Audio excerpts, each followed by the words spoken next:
Hello everyone, so welcome back again to the channel. आज के इस वीडियो में हम लोग देखेंगे हिंदी भारतीय काव्य शास्त्र के कुछ महत्वपूर्ण प्रश्न। तो आप लोगों ने, आई होप आप लोगों ने कल का वीडियो देख लिया होगा, तो उसी का आज का रहेगा पार्ट 2। तो बिना देरी करते हुए क्वेश्चन की तरफ बढ़ते हैं। यहाँ पे क्वेश्चन में है, जब सिंह तलवार लेकर उतरा तो गीदड़ भाग गए। इस वाक्य में कौन सी शब्द शक्ति है? इसमें आप लोगों से शब्द शक्ति से पूछा गया है। इस वाक्य को पहचान कर हमें ये बताना है कि ये कौन सा शब्द शक्ति है। तो शब्द शक्ति के बारे में सबसे पहले हम जानते हैं कि शब्द शक्ति होते क्या है। शब्द शक्ति के बारे में जानते हैं कि शब्द शक्ति होते क्या है। अगर शब्द शक्ति की परिभाषा की बात करें तो शब्द के अर्थ को प्रकट करने वाले शक्ति को शब्द शक्ति कहते हैं।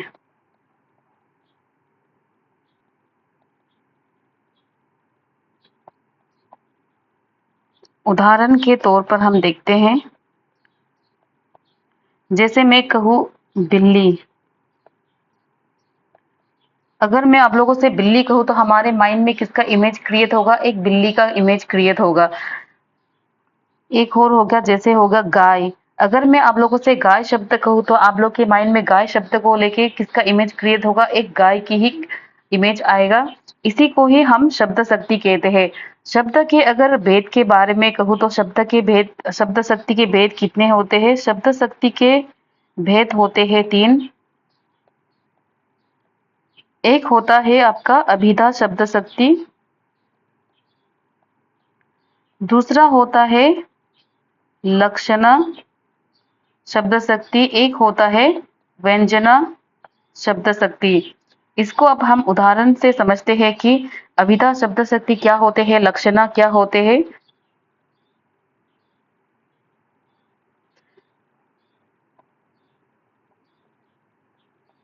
अभिधा शब्द शक्ति में होगा आपका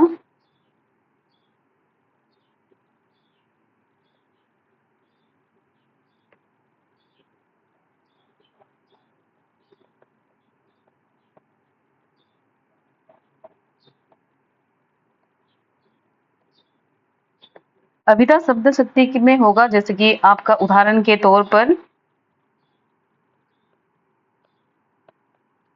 गुलाब का फूल बहुत सुंदर है, या फिर सूरज पूरब से उगता है, या फिर मोहन किताब पढ़ रहा है। यहाँ पे देखिए, अभिधा शब्द शक्ति वे होते हैं जहाँ पे हमें शब्द का अर्थ सीधा सीधा पता चलता है, घुमा फिरा के नहीं। जब सीधा सीधा कोई भी अर्थ पता चलता है, उसी में ही होता है अभिधा शब्द शक्ति। जैसे कि उदाहरण के तौर पर 1 को देखिए, यहाँ पे कि गुलाब का फूल कैसा फूल है? बहुत सुंदर फूल है। गुलाब यानी कि रोज, जो रोज होता है वो बहुत ही सुंदर फूल है। इसका यहाँ पे हमें घुमा फिरा के नहीं, सीधा सीधा पता चल रहा है कि हाँ, गुलाब फूल बहुत ही एक सुंदर फूल है। उसके बाद नंबर 2 में देखिए, यहाँ पे कहा गया, यहाँ पे उदाहरण के तौर पे है सूरज पूरब से उगता है, यानी कि हमारा जो जो सन है वो कहाँ से निकलता है? ईस्ट डायरेक्शन से निकलता है। तो इसमें भी कोई उल्टा पुल्टा नहीं है, सीधा सीधा हमें अर्थ का पता चलता है कि जो सूरज है वो कहाँ से राइज होता है? इस डायरेक्शन से राइज होता है। उसके बाद नंबर 3 में देखिए, यहाँ पे जैसे हो गया मोहन। मोहन एक लड़का है, वो किताब पढ़ रहा है। इसमें भी हमें सीधा सीधा अर्थ पता चल रहा है। और जहाँ पे भी हमें सीधा सीधा अर्थ पता चलता है, उसी को ही हम कहते हैं अभिधा शब्द शक्ति। जहाँ पे भी हमें सीधा अर्थ पता चलता है वहां पे होता है अभिधा शब्द शक्ति। अगर लक्षणा की बात करें तो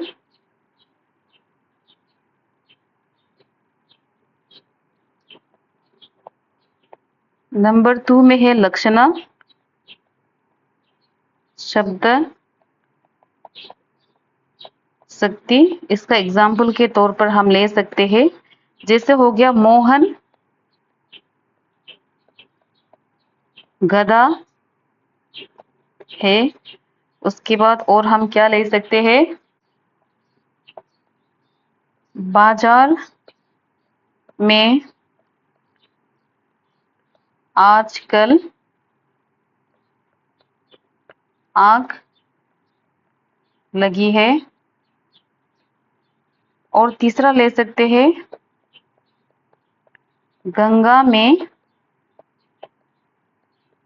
स्नान करो।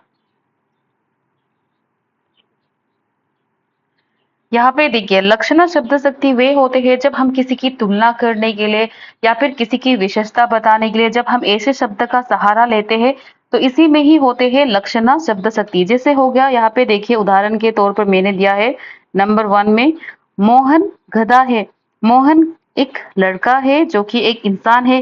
क्या वो जानवर हो सकता है? बिल्कुल नहीं हो सकता है। तो मोहन की तुलना हम लोगों ने किससे किया है? गधा से किया है। यानी कि उसका क्वालिटी हम बताने की कोशिश कर रहे हैं कि मोहन कैसा लड़का है? एक मूर्ख लड़का है।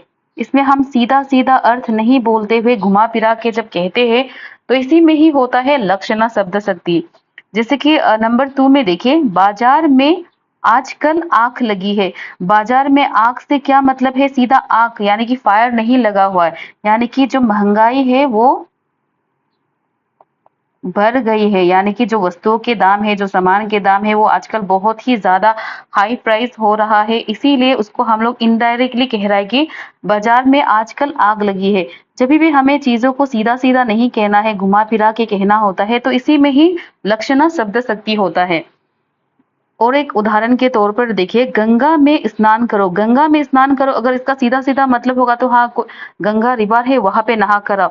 यहाँ में लेकिन गंगा का मतलब सीधा सीधा अर्थ नहीं निकल के आ रहा है। इसमें मतलब बोल रहा है कि गंगा में क्यों स्नान करने के लिए बोला, ताकि अपना क्या है, पाप धो सके। तो यहाँ में जब इसका सीधा सीधा अर्थ नहीं निकालते हुए हम लोग तेरा मेरा करते हुए जब बात करते हैं घुमा फिरा के, तो इसी में ही होता है लक्षणा शब्द शक्ति। आई होप ये थोड़ा आप लोगों को समझ में आया होगा। नेक्स्ट में देखते हैं अभिधा थर्ड में है आपका व्यंजना शब्द शक्ति।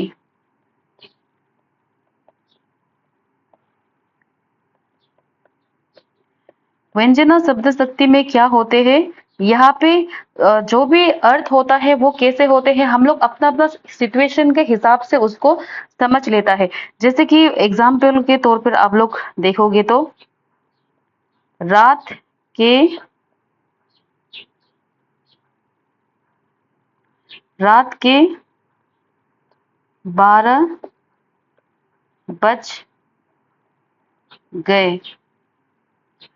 अगर ऐसा सेंटेंस लिखा जाए तो इसका अर्थ क्या होगा, अपनी जो भी लोग हैं जब इसको सुनेंगे तो अपने अपने सिचुएशन के हिसाब से वो लोग क्या है इसका मतलब समझ लेंगे। जैसे कि रात के 12 बज गए, कोई स्टूडेंट है वो अगर देर रात तक पढ़ रहा होगा तो वो क्या समझेगी कि हाँ रात का 12 बज गया, अभी हमको थोड़ा सा अभी सो जाना चाहिए। अगर कोई चौकीदार होगा तो वो अपने हिसाब से समझने लगेगा कि हाँ रात का 12 बज गया है, अभी मेरा ड्यूटी चेंज करने का टाइम हो गया, तो अभी हमको घर जाना है। कोई दूसरा इंसान आके ड्यूटी ज्वाइन कर लेगा। अगर कोई चोर होगा तो क्या सोचे कि हाँ रात का 12 बज गया है, तो ये एग्जैक्ट समय है, चारों तरफ शायद घर के लोग सो रहे होंगे, तो यही समय एग्जैक्ट समय है जहाँ पे हम लोगों को चोर करना चाहिए। तो व्यंजना शब्द शक्ति वहां होते हैं, ऐसे शब्द को कहते हैं जहाँ पे लोग क्या है अपने सिचुएशन के हिसाब से उसका मीनिंग को समझ लेते हैं। जैसे कि और एग्जाम्पल के तौर पे हम देख सकते हैं कि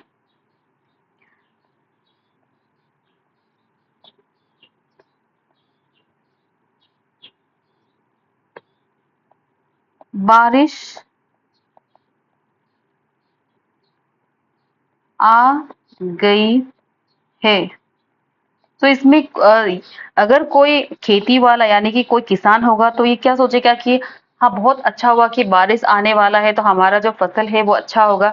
अगर कोई बाहर में है तो वो क्या सोचे कि अरे मुझे तो घर वापस चली जाना है, क्योंकि मैंने बाहर में कपड़े सुखाया है, अगर बारिश आ जाएगा तो क्या होगा, वो कपड़े गीला हो जाएगा। व्यंजना शब्द शक्ति वे होते हैं जहाँ पे लोग क्या है एक ही अर्थ नहीं निकालते, उसके अलग अलग अर्थ निकाल लेते हैं, वो भी अपने सिचुएशन के अकॉर्डिंग। आई होप ये थोड़ा सा आप लोग को शब्द शक्ति समझ आया होगा। अभी क्वेश्चन की तरफ जाते हैं। क्वेश्चन में पूछा है, जब सिंह तलवार लेकर उतरा तो गीदड़ भाग गया, इसमें कौन सा शब्द शक्ति है? सो इसका आंसर रहेगा बी, इसमें लक्षणा शब्द शक्ति है। अभी अभी अब हम लोगों ने देखा कि जब हमें बातों को सीधा नहीं कहना है, जब घुमा फिरा के किसी से तुलना करते हुए कहना है, तो ऐसे शब्द को हम क्या कहते हैं, लक्षणा शब्द शक्ति कहते हैं। जैसे कि यहाँ पे देखिए, सिंह, सिंह यानी कि शेर हो गया, शेर की तरह क्या है, वीर पुरुष। कोई इंसान को एक शेर से तुलना क्या है, यानी कि कोई एक वीर पुरुष है, वो जब तलवार लेकर उतरा तो क्या है, गीदड़ भाग गया। गीदड़ मतलब कोई कायर इंसान भाग गया। तो इसमें एक कायर इंसान को गीदड़ से तुलना किया है, और कोई वीर पुरुष को सिंह से तुलना किया है, इसीलिए यहाँ पे आपका रहेगा लक्षणा शब्द शक्ति। नेक्स्ट क्वेश्चन में पूछा गया है, भारतीय नाट्य शास्त्र की दृष्टि से नाटक का उद्देश्य क्या है? तो इसका आंसर है डी, रस स्वादन। यानी कि भारतीय नाट्य शास्त्र की नाटक का उद्देश्य यही रहता है कि जो दर्शक होते हैं, जो समाज होते हैं, उसको क्या है, अपने नाटक के जरिए आनंद प्राप्त करना, आनंद देना, इसी को ही हम कहते हैं रसास्वादन। नेक्स्ट क्वेश्चन है, क्वेश्चन में पूछा गया है, यहाँ में आप लोगों से मैथ्स द फॉलोइंग से पूछा गया है। यहाँ में आप लोग को बताना है कि कौन सा जो मैच है वो सही है। संगत युग्म का चयन कीजिए, यानी कि सही का हमें चयन करना है। तो यहाँ पे देखिए, काव्य प्रकाश किसने लिखा है, ये आनंद वर्धन ने इसे नहीं लिखा है। काव्य प्रकाश को लिखा है, किसने लिखा है, आचार्य मम्मट ने इसे लिखा है। उसके बाद काव्यादर्श, काव्यादर्श किसने लिखा है, बामन ने नहीं लिखा है, इसे किसने लिखा है, दंडी ने लिखा है। उसके बाद काव्य अलंकार सूत्र, इसको किसने लिखा है, ये सही है, वामन ने इसे लिखा है। सो इसका करेक्ट आंसर होगा सी। उसके बाद काव्य अलंकार, इसको किसने लिखा है, इसको आचार्य वामन ने लिखा है। नेक्स्ट क्वेश्चन है, इसमें पूछा गया है, इनमें से कौन सा आचार्य अलंकार संप्रदाय में सम्मिलित नहीं है, यानी कि अलंकार संप्रदाय में कौन सा आचार्य नहीं है, ये पूछा गया है। तो इसका आंसर भी आसान ही है, क्योंकि हम लोग को दंडी को भी पता है ये अलंकारवादी आचार्य है, बाबर को भी पता है बाबर भी अलंकार्य आचार्य है। अगर हमें उद्भट के बारे में ना भी पता हो तभी भी इसका आंसर हम लोग इजीली दे सकते हैं, क्योंकि जो हमारा विश्वनाथ है वो कैसा आचार्य है, रसवादी आचार्य है। तो इसका आंसर क्या होगा, ए होगा इसका आंसर, क्योंकि इसमें अलंकार संप्रदाय में नहीं वाला पूछा है, तो हमारा आंसर होगा ए, विश्वनाथ। क्योंकि विश्वनाथ हमारा क्या है, एक रसवादी आचार्य है, यानी कि उद्भट भी हमारा क्या हुआ, एक अलंकारवादी आचार्य। तो इसका करेक्ट आंसर होगा ए। नेक्स्ट क्वेश्चन में पूछा गया है, काव्य दोषों की सर्वप्रथम वैज्ञानिक व्याख्या प्रस्तुत करने वाला ग्रंथ कौन सा है? तो इसका आंसर है बी, काव्य अलंकार। और काव्य अलंकार किसने लिखा है, बामा ने लिखा है। नेक्स्ट क्वेश्चन में पूछा गया है, इसमें काव्य हेतु से पूछा गया है, काव्य हेतु संबंधित प्रस्तुत पंक्तियों के रचयिता है। इसमें कुछ डेफिनेशन दिया है, इसको बताना है कि इसको किसने लिखा है, किसने दिया है। तो इसका आंसर भी आसान ही है, सी, आचार्य मम्मट ने दिया है, अपने पुस्तक काव्य प्रकाश में दिया है। इसको भी आप लोग को देखना है, ये भी एग्जाम में बहुत बार पूछे जाते हैं। काव्य हेतु की परिभाषा देते हुए इस पंक्ति को किसने कहा है, आचार्य मम्मट ने कहा है। और आचार्य मम्मट की रचना का नाम क्या है, काव्य प्रकाश। नेक्स्ट क्वेश्चन में पूछा गया है कि आचार्यों का उनके काल क्रम अनुसार आरोही क्रम बताइए, यानी कि इसको भी इसका जो समय सीमा है उसके अनुसार इसको क्या करना है, अरेंज करना है, कौन पहले आता है कौन बाद में आता है। लास्ट का आप लोगों को रचना के ऊपर पूछा था, अभी आचार्यों के ऊपर पूछा है। तो इसका आंसर भी रहेगा ए, दंडी पहले आएगा, उसके बाद वामन, उसके बाद आचार्य मम्मट, उसके बाद विश्वनाथ, उसके बाद जगन्नाथ। लास्ट टाइम का जो क्वेश्चन था उसमें इनके जो ग्रंथ है उससे पूछा था और आज आचार्यों से पूछा है। अगर इसकी समय सीमा हम देखेंगे तो ये होगा 7वीं शताब्दी। उसके बाद वामन की बात करें तो इसका रहेगा 8वीं शताब्दी। आचार्य मम्मट है 11वीं शताब्दी। उसके बाद विश्वनाथ है 14 शताब्दी। उसके बाद पंडित राज जगन्नाथ की समय सीमा है 17वीं शताब्दी। उसके बाद नेक्स्ट क्वेश्चन में पूछा गया है 10 रूपकम किस प्रकार का ग्रंथ है। लास्ट टाइम जो आप लोगों ने कल वीडियो देखा था उसमें ये पूछा था कि 10 रूपकम किसने लिखा है। अब यहाँ में पूछा है कि ये किस प्रकार का ग्रंथ है, तो इसका आंसर रहेगा सी, नाट्य संबंधी ग्रंथ है। अगर 10 रूपकम का अगर आप लोगों से पूछा जाए कि इसे किसने लिखा है, इसे लिखा है आचार्य धनंजय ने लिखा है इसे।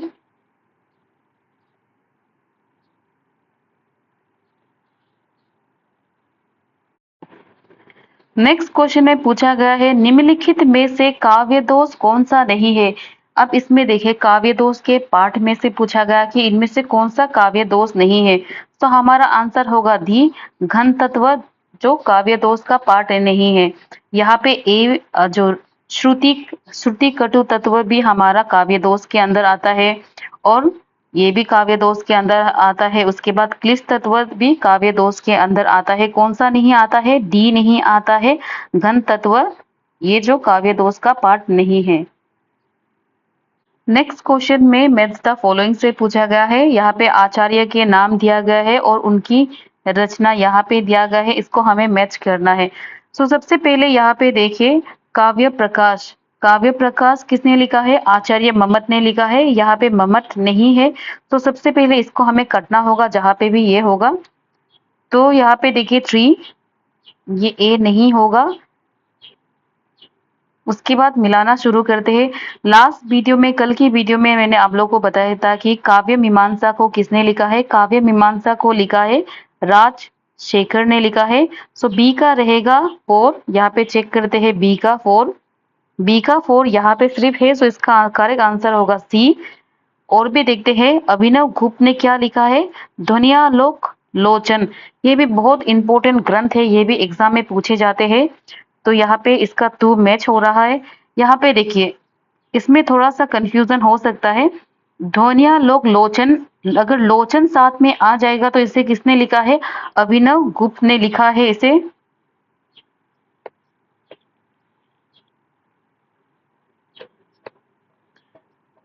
अगर ध्वनियालोक लोचन की बात करें तो इसको किसने लिखा है, अभिनव गुप्त ने लिखा है। और इसमें अगर सिर्फ ध्वनियालोक ही आएगा, लोचन साथ में नहीं आएगा, तो इसको लिखा है आनंद वर्धन ने इसे लिखा है, आनंद वर्धन ने इसे लिखा है। अगर ध्वनियालोक सिर्फ आएगा तो उसका ग्रंथ का रचनाकार कौन होगा, आनंद वर्धन। अगर ध्वनियालोक में लोचन साथ में आ जाएगा तो इसके रचनाकार होगा अभिनव गुप्त। इसमें कंफ्यूज नहीं होना है। उसके बाद है राजशेखर, इसको मैंने लास्ट कल के वीडियो में भी मैंने बताया हुआ था। इस राजशेखर ने क्या लिखा है, काव्य मीमांसा। तो बी का है 4, ए का है 2। उसके बाद महिम भट्ट ने क्या लिखा है, महिम भट्ट ने लिखा है व्यक्ति विवेक, ये भी बहुत इंपॉर्टेंट ग्रंथ है। उसके बाद भोजराज ने क्या लिखा है, सरस्वती कंठाभरण, ये भी बहुत इंपॉर्टेंट रचना है, इसको आप लोग को देखना है। सो इसका करेक्ट आंसर होगा सी। नेक्स्ट क्वेश्चन में पूछा गया है, नेक्स्ट क्वेश्चन है, ये भी बहुत इंपॉर्टेंट क्वेश्चन है, बहुत बार रिपीटेडली आया हुआ क्वेश्चन है। इसमें पूछा गया है काव्य दोष की परिभाषा दिया है, मुख्यार्थ हतिर दोष, काव्य दोष का लक्षण किस आचार्य का है। तो इसका आंसर है ए, आचार्य मम्मट का है। ये भी बहुत इंपॉर्टेंट है और बहुत बार एग्जाम में रिपीटेडली आया ही हुआ है कोई ना कोई एग्जाम में। उसके बाद नेक्स्ट क्वेश्चन में पूछा गया है निम्नलिखित में से कौन सी ओज गुण से संपन्न रचना की परिभाषा भरत मुनि ने दी है। तो यहाँ पे इसका आंसर है बी, समासबद्ध पदों से युक्त विविध एवं विचित्र उदार गुणों से संपन्न रचना। इसका आंसर है बी। नेक्स्ट क्वेश्चन में फिर से आप लोगों को इसे मिलाना है इसके समय सीमा के अनुसार। यहाँ पे देखिए, कालक्रम की दृष्टि से निम्नलिखित आचार्यों का सही अनुक्रम बताइए। तो इसका आंसर रहेगा ए। आचार्य वामन है 8वीं शताब्दी। उसके बाद आचार्य कुंतक का समय है 10वीं शताब्दी। उसके बाद आचार्य मम्मट का समय सीमा है 11वीं शताब्दी। उसके बाद आचार्य विश्वनाथ का समय सीमा है 14वीं शताब्दी। इसको भी आप लोग को अच्छी तरह से देखना है कि कौन कौन सा आचार्य कौन कौन से समय से आते हैं। नेक्स्ट क्वेश्चन में पूछा गया है, निम्नलिखित में से कौन सा संचारी भाव नहीं है। तो इसका आंसर रहेगा ए, स्वरभंग। अगर संचारी भाव की बात करें तो कितने होते हैं, 33 होते हैं, 33। ये भी आया हुआ क्वेश्चन है। संचारी भाव की कुल संख्या कितने होते हैं, 33 यानी कि 33। और इसमें से कौन सा नहीं है संचारी भाव का पार्ट, तो वो होगा स्वरभंग। नेक्स्ट क्वेश्चन में पूछा गया है, करुण रस को ही एकमात्र रस किसने माना है। तो इसको माना है आचार्य भावभूति ने माना है। इसका करेक्ट आंसर होगा डी। अगर भरत मुनि की बात करें तो इन्होंने कितने माने हैं रसों की संख्या, इन्होंने 8 मानी है। इन्होंने किसको रस का पाठ नहीं माना है, इन्होंने शांत रस को नहीं माना है। और रसों की टोटल संख्या इन्होंने कितने माने हैं, 8 माने हैं। और यहाँ पे पूछा गया है करुण रस को ही एकमात्र रस किसने माना है। तो इसका करेक्ट आंसर होगा डी, भावभूति ने माना है। नेक्स्ट क्वेश्चन है, क्वेश्चन में पूछा गया है रस सामग्री किस विकल्प में दी गई है। तो इसमें रस से पूछा गया है। इसका आंसर रहेगा बी, विभाव, अनुभाव, संचारी भाव और स्थायी भाव। इसके क्या है, रस सामग्री है। इसका करेक्ट आंसर होगा बी। नेक्स्ट क्वेश्चन में पूछा गया है वेशभूषा में जो भाव प्रदर्शित किए जाते हैं उन्हें कहा जाता है। सो इसका आंसर है सी, आहार्य। यानी कि जब हम बाहरी रूप को जब उसके वेशभूषा को देखते हुए जब हमारे मन में भाव उत्पन्न होते हैं तो उसी में ही होता है हमारा आहार्य।